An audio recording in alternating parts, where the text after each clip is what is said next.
Hi everyone, welcome to this session. What I'm going to be going through in this session is basically just some tips for contributing to the discussion if you are a panelist or a trainee or basically anyone who's not the chair. We'll focus on kind of different formats as well. So this won't just be applicable to BP or 3v3. We'll cover kind of consensus and non-consensus formats. I don't have too many kind of slides here, so I'll more just be a bit of a discussion. But broadly, what I'm going to try and cover is firstly just kind of what your goal as a trainee or wing should be, why you're there, what your purpose is, and then some tips about kind of how your performances can be assessed by your chair, and then how you can kind of improve as a wing and a trainee. So the first thing to think about is to consider the format and also to consider your goals as a panelist in that discussion. So obviously, being a wing or being a trainee is very different whether you're in BP or whether you're in 3v3. So the 3v3 formats that I have the most experience in would be Australs, Easters, and to some extent Asian Parliamentary. We won't really cover Asian Parliamentary because obviously that's completely different because wings and trainees are giving their own OAs. So we're largely going to be covering formats where wings and trainees aren't giving their own OAs, but they're participating in the panel discussion to some extent. So there's two kind of types of adjudication in general. And again, this is stuff that probably most of you who've done a few tournaments already know. So consensus adjudication refers to formats where basically the result is determined after everyone's kind of had a chance to discuss it amongst themselves. If there is still disagreement at the end, you vote on the call, but in general, the call is a consensus that's come to at the end of the discussion. So that includes some 3v3 formats. So for instance, in Australia, our Easters format is a 3v3 format that uses consensus judging. It includes BP, it includes any other kind of consensus format. Then you have non-consensus formats, or in other words, ballot formats, where the result is instead of being determined by a vote at the end of the discussion, it's determined at the start. Everyone submits their ballot independently with no discussion. And then you have your discussion where you kind of contribute to convincing your chair, hopefully. So the first kind of question I think it's worth asking is, how can I contribute best to this discussion in order to achieve kind of the goals that I want to achieve?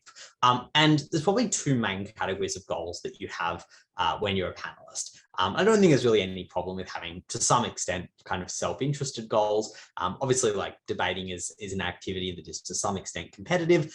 We all want to be successful. We all want to build our CVs. So I think the first thing is that there's no shame in saying that, obviously, if you're a wing or a trainee, you want to get a good score. You want to put yourself in the best position possible to eventually get the opportunity to chair or eventually get the opportunity to break. That might not be your only objective. It depends on kind of the stage in your development. Potentially your self-interested goal is actually just that you want to develop and you want to learn from the experience and you don't really care about the score that you get. That's also totally fine. But most people, when they're on a panel, to some extent, they care about kind of what the result of that will be for them, what score they're going to get from their chair.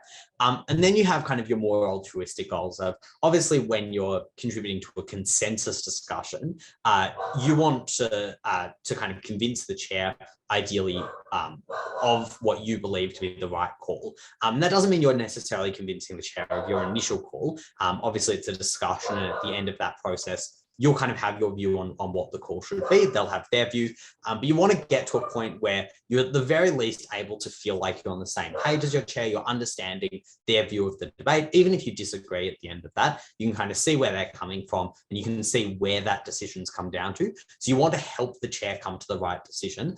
So you should see your role as being that obviously chairs aren't perfect. Chairs will, they might miss certain arguments. They might have issues with their tracking.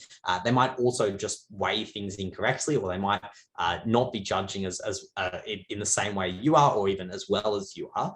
So there are definitely some circumstances where panelists are just better judges than their chairs. So you want to help your chair and you want to be able to provide them with things that they might have missed. So for instance, if you're able to explain to your chair an argument that they didn't understand and you change their view of that argument and make them see that it was stronger than they'd initially given it credit for, you've contributed to making sure that that debate has a better result at the end of it, or that debate has a more accurate result. So don't necessarily think of this as being, I need to convince the chair of my call or I've failed as a wing. what you're instead doing is you're trying to help the decision be as accurate as possible. And in some debates, that might mean that you realize that your initial call was entirely wrong. You agree with what the chair gave, but you have a few kind of insights that you can provide. In some debates, it might be that you actually convince the chair of a significant amount of your call, and that ends up being either the final call of the debate or ends up being somewhere in between what you came up with. You also want to help the chair deliver a good OA. So there's plenty of times where I, as a chair, hear something particularly insightful from one of my panelists. Maybe they point out something I didn't notice. Maybe they give a particularly good explanation of an argument and how they weighed it in the debate. And that's something that I might take note of that helps me to deliver a better OA. And obviously you as a panelist, you don't get a lot of credit for that. Like, teams aren't kind of marking you on the fact that your chair said something that you originally said in your OA. But your chair will obviously appreciate that a lot, and it's also good for the teams. So when you're on a panel, obviously part of what you're trying to do is you're trying to get a good score, you're trying to do as well as possible, or at the very least to improve your judging skills. But you're also really able to make a pretty big contribution to the panel discussion, particularly given that many advocates now want to make panels as diverse as possible. They want to kind of balance panels, so slightly weaker chairs might have slightly stronger panelists. Don't feel like if you're placed as a wing, that means that you're useless, especially given that at some tournaments there's the trend towards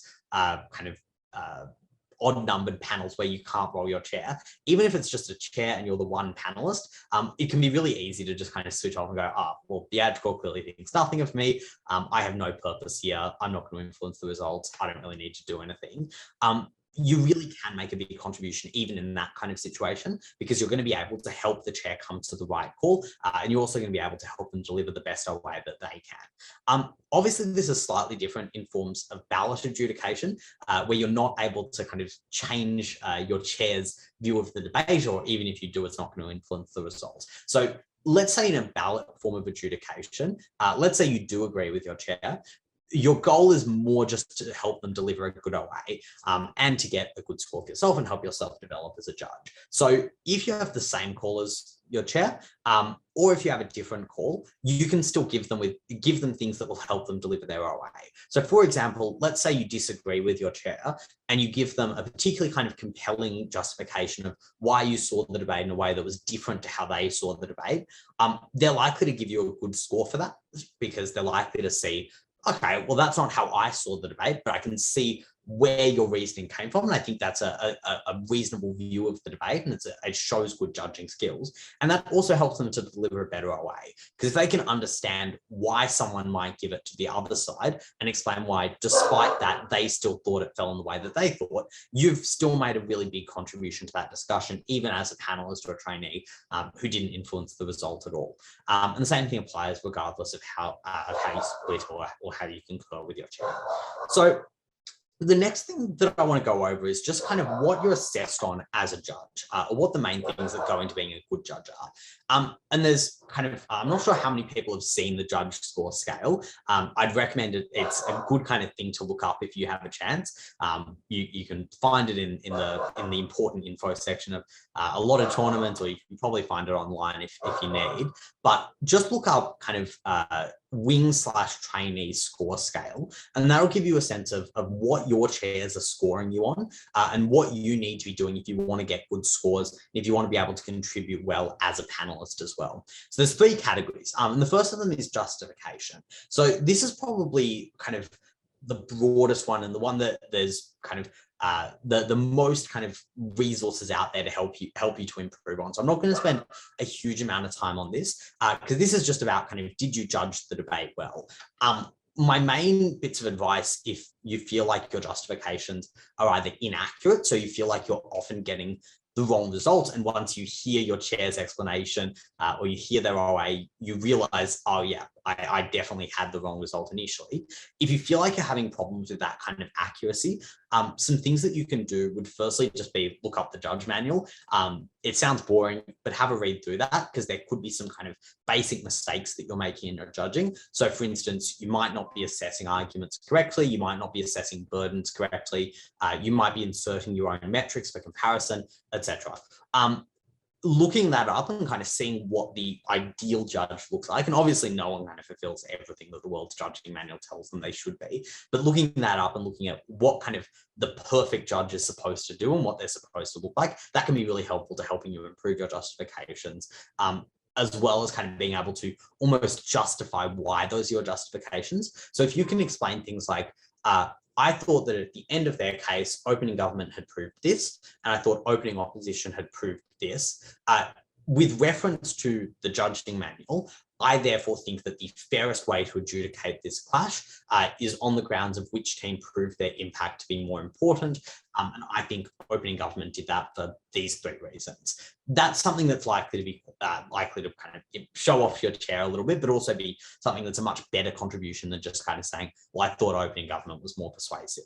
So try, when you're justifying your call, to be very specific. So try to explain, and I think kind of the most common mistake I see with justifications, beyond kind of people who just have inaccurate or kind of incorrect justifications that are based on things that you can't use in a debate. So obviously, sometimes people say things like, well, I just, I knew that fact was wrong, so opening government had to take the 4th. Obviously, if that's your issue, you need to read the judge manual. But the more common issue is people just being very vague in their justifications. So, for instance, saying things like opening government had better mechanisation and therefore they took the 1st.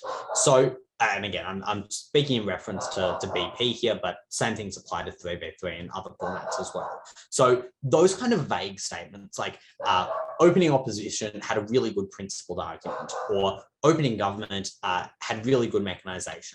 There are a couple of problems with those kinds of justifications. The first is that they're not specific. So the first thing I would say is be specific about what you're referring to. So if you think opening government had really good mechanisation, try not to just say, well, I liked their mechanisation. Try and work out what you liked about that mechanisation. So for instance, did they do a particularly good job analytically of proving a certain argument? And was that argument a particularly important metric for you in the debate, or was that something that you thought was particularly important in determining other clashes? So that would be a much better way of explaining that. Or instead of saying opening opposition had a strong principled argument, explain what the principled argument was and why you thought that it was a strong argument. So it's worth kind of being able to explain not just there was something good, but what was that good thing and why did you think it was particularly strong in the debate? The second problem with a statement like opening government had good mechanisation is it's not comparative. And I think this is the other main place where people struggle with justification is a lot of people, especially who are newer to judging, discuss teams in isolation, but struggle with comparatives. So they struggle to explain why opening government beat opening opposition, not just kind of why opening government was good and why opening opposition was bad.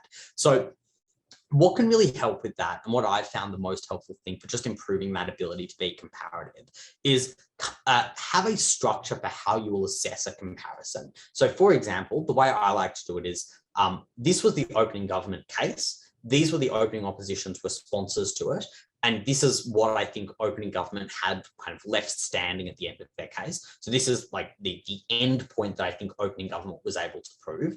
Then I'll do the same for opening opposition. I'll say opening opposition, in this case, opening government had these responses to it. And so at the end of their case, they had this bit left standing.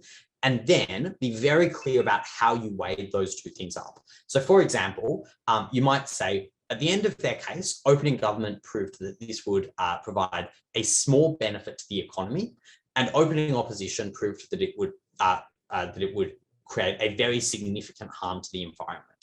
Then explain the metrics that you compared them on. And always remember that you should be comparing them based on the metrics established by teams within the debate, or the ones that they kind of implicitly agree are important. So for instance, in that case, I would say something like, I think for that reason, opening opposition wins on two metrics, which is firstly, that they prove a larger scale of harm. So while opening government proves a very small harm to the environment, a small benefit to the economy, opening opposition proves a very large harm to the environment. So I think on scale of impact, on scale of harm, opening opposition is winning. And secondly, I think opening opposition does a better job of proving why I should care about their claims. So I would say something like, opening government never really establishes particularly persuasively why I should care about this marginal impact. And I think the weighing done by opening opposition about why their metric is the more important one makes me willing to accept that that is what this ought to be assessed on. And obviously, sometimes it gets a little bit more complicated, right? So, for instance, what if two teams disagree on the metrics of the comparison? How do you determine which of those is the more persuasive one? I won't go into kind of all of the rules of judging. Again, I think that's somewhere where probably referring back to the judge manual would be helpful.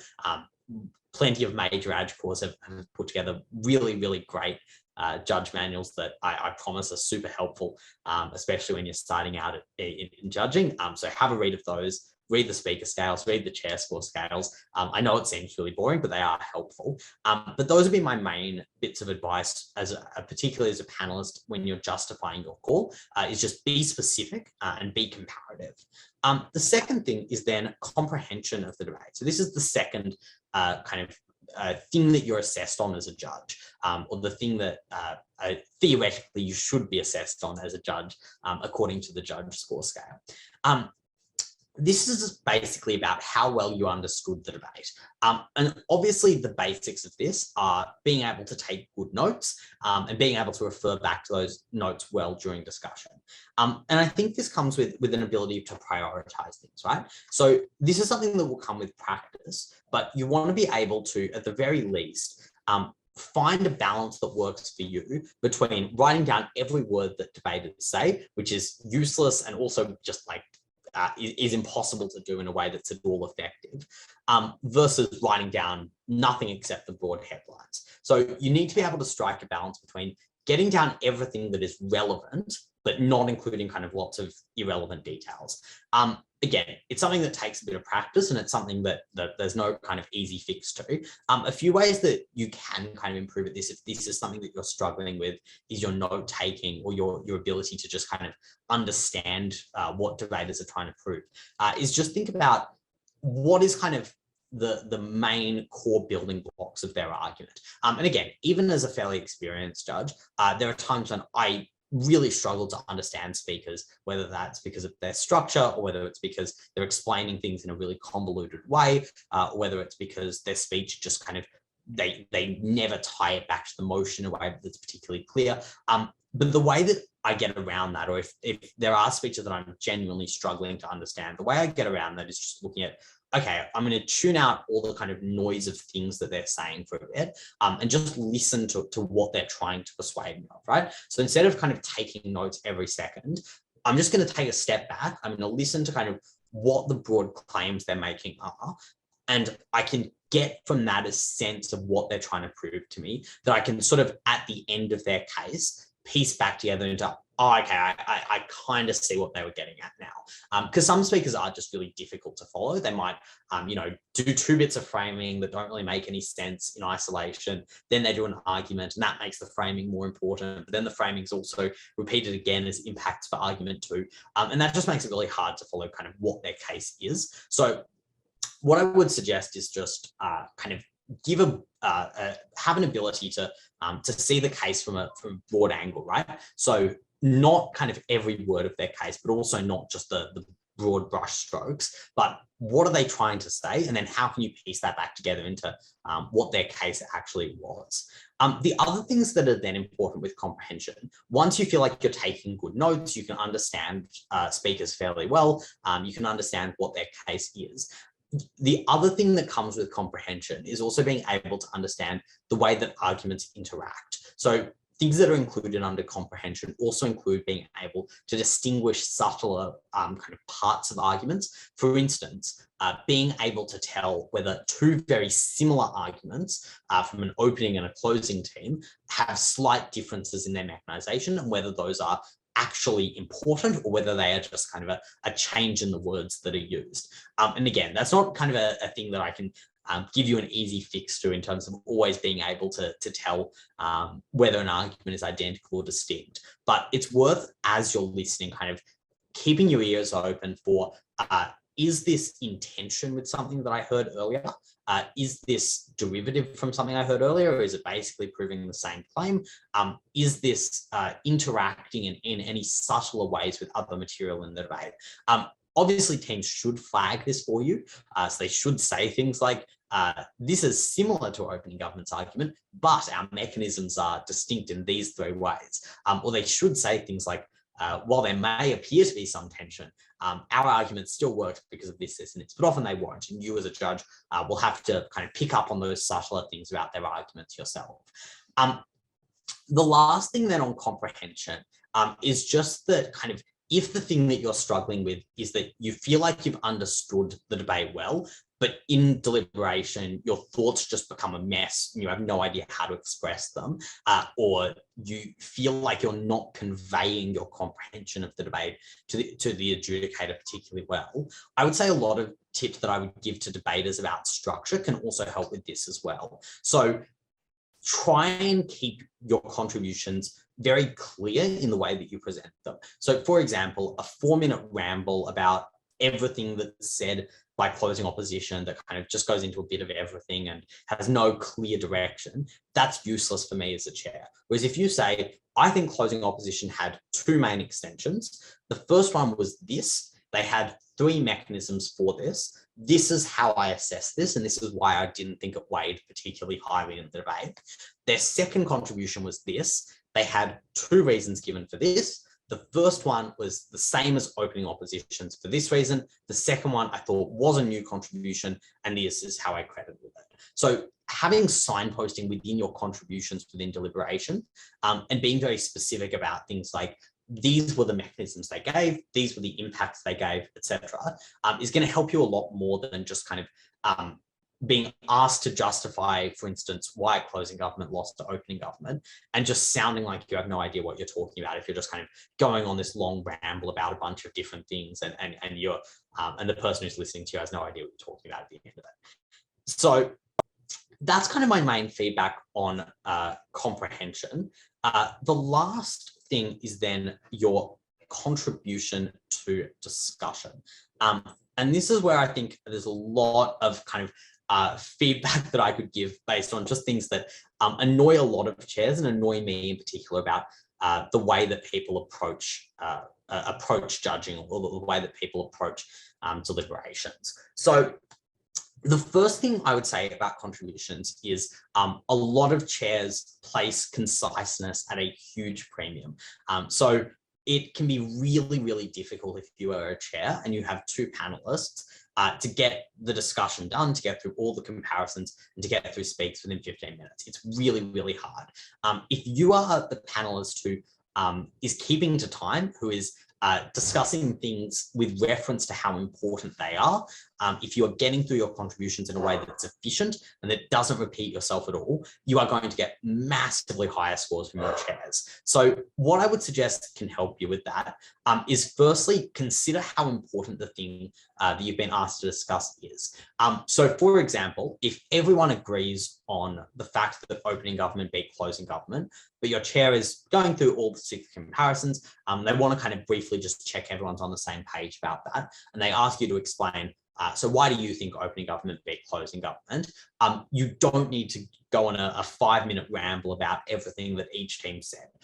Keep it brief, keep it direct, and explain clearly what your metrics for comparison were there. So you probably don't need a summary of both teams' cases. I would usually say, and if you're worried about sounding like you don't know anything, or sounding like you haven't got enough information, I would just start your contribution with something like, I'm happy to go into more detail about any of this if you would like me to, but to keep things relatively brief for the sake of keeping to time, I think there were 2 main metrics for comparison on the Gov bench. The first one was this, and the second one was this. I thought that opening government won because of this reason. I would say, however, don't be too concise. So if you give a 10-second contribution that just says closing government lost because they were derivative, that's also not enough. So it does come down to somewhat of a judgment call about how long you think the comparison needs.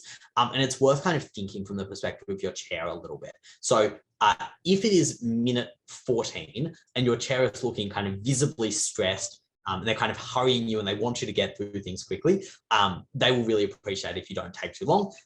If everyone kind of agrees on the whole call, there's no real points for major discussion, and you have a little bit more time, it might be worth going into a bit more detail. But in general, I'd suggest just finding a balance there of something that will enable you to kind of comprehensively explain your justification, whether that's a specific comparison or it could be a comparison between two teams, while also not kind of taking a ridiculous amount of time. The other thing I would say here is also remember that chairs can also zone out during your contributions to discussion. Obviously they shouldn't, and most chairs do try really hard to pay attention, to get all your thoughts, and to make sure they can judge you or to mark you fairly as a judge. But some judges are a little bit kind of lazy in terms of not listening as closely as they should to their wings or to their panelists. And obviously that's not a good thing, but it does happen. And the best way to avoid that is just to be really, really clear, and to make it and to never sound like you're being repetitive or off topic. So always make clear what specific comparison you're discussing or what specific clash you're discussing. Keep your thoughts as concise and as direct as possible, and then say something like, if you'd like me to go into further detail about any of that, I'm happy to, but that sums up my broad thoughts. So think very carefully about what your chair is asking you for and answer their specific question. So then my second bit of advice just on having strong contributions to discussion would also be to think about what is contentious when you, and especially kind of when things get particularly tight, or when your chair is, for instance, open to being convinced of something, or where there's another panelist who's kind of given a defense of one team and it's really come down to one issue, or you know that a specific comparison is about one particular thing. Focus on the things that are relevant. So, for example, I have had so many frustrating deliberations where I have said, look, I think that the main metric on this opening half is this one, and here's why I think opening government wins this discussion over opening opposition. I do agree with you that opening opposition wins the principled clash. However, I don't think that's as important because reasons A, B, and C, for instance. And then I have wings who just spend 5 minutes going, yeah, but here's everything great that opening opposition did on the principled clash. And the problem with that is that that gives no benefit to the discussion whatsoever. Because I've agreed, I think that they did very well in the principled clash. My problem is I don't think it outweighs this hypothetical other thing that I think opening government did really well on. So make sure you're directing your contributions at what the discussion is actually about. Because if the discussion is about, for instance, is closing government derivative of opening government, it is entirely irrelevant if you start talking about how closing government had really good structure, and you think that there were some interesting things that they said in their setup, and you think that there was maybe an impact that they gave that you thought was maybe interesting in the way it responded to opening opposition. That's not what that discussion's about at that moment in time. And obviously all chairs are different. Some chairs will be very specific in the questions they ask you. So there are certain chairs who will be like, I want you to specifically tell me why you think that, for instance, closing opposition's extension was robust enough to withstand the responses that it got from government whip. So that might be a very specific question that helps the discussion at that point. If the question is, for instance, is CG sufficiently responsive to CO? That kind of very specific question might help some chairs to kind of direct the discussion in a better way. Other chairs will be very vague, and in some cases too vague. So, for example, if a chair asks you, why do you think opening government came fourth? While sometimes that can be a fair question and there can be a reasonable answer, I would often say something like, cool, so I'm happy to give you a general overview of kind of what I think opening government's contribution was, how I assessed this contribution and why I don't think it was particularly strong. And then let me know if you'd like me to do any of the 3 direct comparisons between OG and other teams. Because sometimes chairs will give you very vague instructions, and it's almost your job as a panelist to help that discussion stay on track, right? So if your chair doesn't know what they're doing, or if your chair is giving you instructions that you don't really know what they're asking you for. You don't know what they're asking you to discuss. You're not even sure what teams they're asking you to compare. Make sure that you clarify that with them. So don't just kind of go, okay, well, they've been really vague, so I can be really vague as well and just say something about OG. Make sure you're clarifying that, because it'll help the discussion be better and they'll probably appreciate you for it. So say something like, just to clarify, when you say that you want me to compare CG to other teams, do you mean compare them just to their opening team, or do you want me to do the comparison to OO as well, or something like that? Or if a chair, for instance, in a 3v3 format, so an Australs or a World Schools format or something like that, if a chair asks you something like, so why do you think AF won, or why do you think Gov won? While again, some chairs do direct discussion like that, I've definitely sometimes felt that the best way to start discussion is just to kind of ask my wing to sort of briefly summarize why they think a certain team won. Try and kind of narrow that in. So say something like, look, I won't get into all the material in the debate because obviously some of it is irrelevant. What I thought was the most important factor was this thing. So I'm going to focus in on that, and I'm going to explain why I think AF won that clash. If you'd like me to discuss any of the other clashes, let me know. So that kind of framing of what you're going to say helps your chair a lot to both understand kind of where you're going with your contribution. So if it sounds like you're going off track, you're being repetitive, you're taking too long to explain something, again, lots of chairs will just kind of like zone out and start writing their OA. Obviously they shouldn't, but some of them absolutely will do that. And the best way to avoid that is to always be giving things that are new, that are relevant, that are important, rather than just kind of repeating the same things that the chair's already said, or repeating the same things that didn't affect the outcome of the debate at all. So focus your attention on things that did affect the outcome of the debate, and focus your attention particularly on things that you think would be determinative would be determinative in the chair's call as well. So the last slide then is just on kind of how you assess your own performance as a judge. So there are obviously kind of more and more formal ways that you can get feedback as a judge, and some circuits have these more than others. So obviously there's the really great trend of more and more AdCores being willing to give kind of anonymized feedback summaries. So I would encourage you, if you get the option of that, if AdCores are saying, shoot us a message and we will give you a summary of your feedback after the tournament, always ask them for that. Sometimes it takes forever for them to get back to you. Sometimes they never get back to you at all. I try really hard to always get back to judges to ask me for feedback, but look, occasionally things get in the way. That's just how it is. We do all have to kind of respect that we're all busy people within debating, and sometimes your feedback request might get ignored, but if there is a way to ask for feedback, always do that. And sometimes you'll get really helpful thoughts out of that. I've definitely gotten lots of things that have helped me as a judge from kind of those anonymized feedback summaries. You can also ask your chair for feedback directly. Some chairs don't really like this. So some chairs will kind of not really be willing to give you feedback, or will prefer to keep it fairly vague. Again, also chairs are sometimes just quite busy between rounds, especially if you're judging with a CA.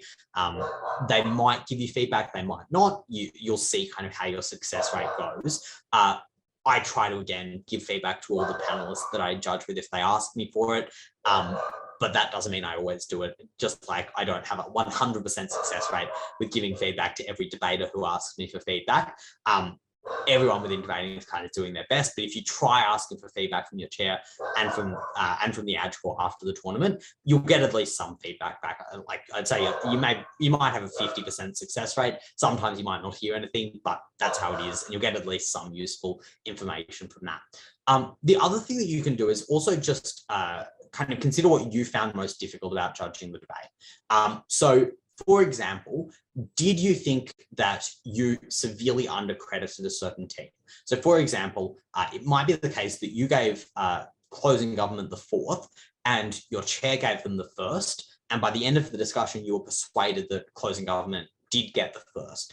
It's worth asking yourself, why did I give them the 4th initially? What was wrong with my assessment of their case? Because it could be you didn't understand it. It could be they made a case that you just didn't understand when they delivered it, but when your chair explained it, you understood what they were trying to get to and you saw how that won the debate. it could be that you were assessing it on the wrong metrics. It could be that you were being too harsh or not harsh enough on your standards of what is and isn't derivative, or what is and isn't a sufficient response to an argument, etc. So you can kind of check yourself against a lot of those common errors in judging. I wouldn't generally suggest asking teams for feedback. I think that's it is a little bit weird if, for instance, you ask the team that came forth, hey, do you think you actually came forth? Do you think you were derivative or not? They probably won't appreciate that, but you can ask your chair, you can ask yourself. And the last thing here is that you can also kind of track your aging over the long term. And I'm sorry, I think the sentence has cut off here, but it's supposed to say, do you struggle with certain formats? So for instance, are you consistently breaking at every 3v3 tournament you do, but you're really struggling at BP tournaments? Because then it might be a case of you might be struggling to assess extensions. It might be that you're struggling to kind of weigh closing teams against their openings. It could be as well something like you are consistently breaking at tournaments within your local circuit because, for instance, you have a better understanding of the debaters there, or maybe you just kind of feel more comfortable at those tournaments, but you're struggling a bit more at international tournaments, in which case, again, there's lots of things that you can do just to kind of make yourself feel more familiar with those circuits, judge more tournaments there, try and kind of get yourself known with other judges there so that they're more willing to kind of give you feedback and help you out as a judge, and so on. You can also do things like judge spars that will help you with kind of assessing where those strengths and weaknesses are. The next thing it's supposed to say, and apologies again that it cut off, is kind of how many rounds are you chairing over time. So for example, have you been really inconsistent with your performance at tournaments? Do you tend to trainee round 1, then you'll chair round 2, but then you'll be demoted again in round 3, but then you're promoted in round 4? Those kind of things, again, can help you a lot with assessing where your strengths and weaknesses are. If you can get this kind of feedback, and sometimes you won't be able to get this kind of feedback because you don't have access to what the scores that are being submitted on you, but you might be able to work this out for yourself. Do you think that you are better as a panelist, or do you think you're better as a chair? So if you're getting the chance to chair occasionally, but you're generally still paneling and you need kind of help with how to improve as a panelist, think about maybe the issue is actually just that your paneling is fine, but you're struggling to kind of stick as a chair or to stay in a chairing position, in which case it might more be an issue with your OAs, which isn't something that we'll get into in this discussion. And think about where your feedback is coming from as well. So for instance, are you getting really good scores from some chairs, but you're getting less good scores from other chairs? Are you doing particularly well as a judge in some themes? So for instance, are you really good at judging narratives debates, but you really struggle to track some technical debates? And I definitely found this was the case for me. I initially, and probably still do, struggle a little bit more to track things like IR and economics debates that have a lot more kind of technical assertions being thrown around. Those might be the kinds of strengths and weaknesses that you as a judge can actually pick up on for yourself. Sometimes you can get those things directly from feedback. Obviously, a lot of the time there's pretty limited access that judges have to the feedback that's been submitted on them. So you might not be able to find out those things, but if you can, those can be really helpful bits of information for you. And then you can use those things to improve in those 3 areas that we discussed. So that wraps up the PowerPoint part of this. What I'm going to do next is I'm going to show you an example of how I take notes and how I judge a debate. And this is going to, again, these are usually for rounds, or most of my notes will be for rounds that I'm chairing, but I think they're equally applicable to when you're paneling. So I'm going to stop sharing for just a minute. I'm going to have to get up the document that I want, obviously just for the sake of debaters' privacy, and I don't want anyone to see my notes where I'm being kind of unnecessarily mean about them. Not that I would ever do such a thing. I'm going to share my notes just from some judge tests. So I'm going to share my notes from the Australs judge test and from the ABP judge test. Both of these were judge tests I think I did relatively well on, at least. I'm just going to show you kind of what my notes look like, or the the way that I approach judging a debate, essentially. So the way that I approach taking notes and then assessing comparisons. And again, everyone has different ways. This doesn't mean that this is kind of the correct way or the only way to do it. This is just one way that I approach these things. So let me start with the ABP judge test. I'm just getting to the right spot here. So I'm just going to share my screen. So the way that I set up my judge notes is I have a table with four, sorry, this is for BP specifically, and I'll show you another one that's for 3v3. I set up a table with 8 cells. So the cells that I fill in at first are the second row. So the first one on the second row, that's for the opening government case. So that's for the PM and the DPM speech. And you can tell I've got things like the arguments they made.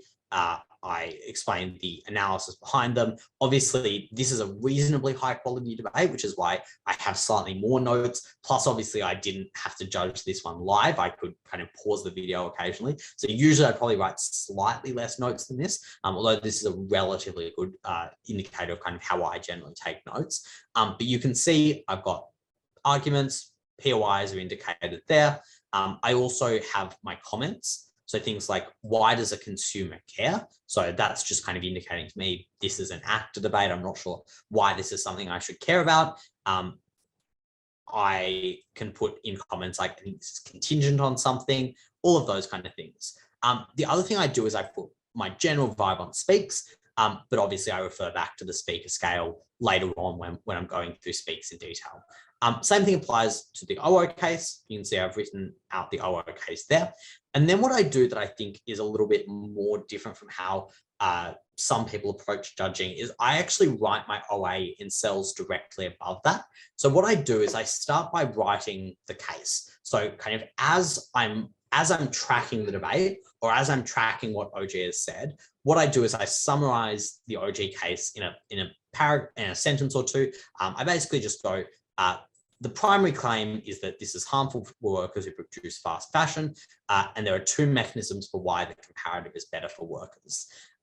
There are also 2 main principled reasons for why a consumer should care. So there's also a principled argument that has 2 bits of analysis under it. And then finally, there's a weaker claim surrounding innovation.